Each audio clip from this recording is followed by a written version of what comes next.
Xenofobia. Isto creo que o dimos en xeografía o ano pasado, pero a verdade é que non me acordo moito.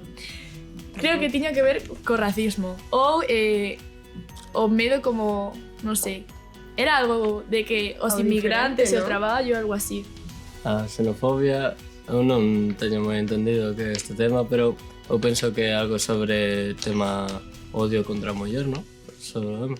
Xenofobia, esta coñezo eu moi claramente, xa que sou latino, pois para definila de alguna maneira pode decir que a discriminación de unha persoa de fora, o sea, que non propia do país ou territorio dito, podo relacionalo con as miñas experiencias persoais, eu sou de Venezuela concretamente, cando cheguei aquí, pois sí que é verdade que ningún de comentarios que me han feito a min me ha sentado mal, pero sí que hai algúns que, pois, soan mal, non? Non é bo que te chamen no teu país hai comida ou cosas así que, bueno, non é moita graza. Al fin y al cabo, todas esas fobias y todas esas fobias que tenía la sociedad a mí me parece unha cousa, a verdad, que estúpida. O sea, realmente, rexeitar o que ven sendo ao outro, e máis o de fora, tío, que non sabes se vai ser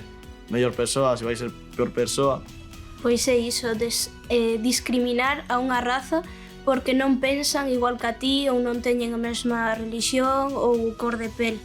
Tanto a xenofobia como o racismo son formas de discriminación que van en contra da xustiza social, pero teñen os seus matices. A xenofobia significa o odio á persoa que ven de fora, a persoa migrante, a persoa que ven de outro país. De feito, o termo xenos en grego significa fora da comunidade.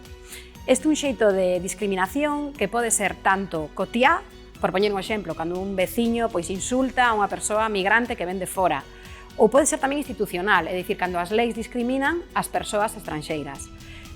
Todo este tipo de delitos están recollidos nun informe de delitos de odio en 2022 que, por exemplo, no contexto español, pois hai 755 denuncias por este tipo de delitos.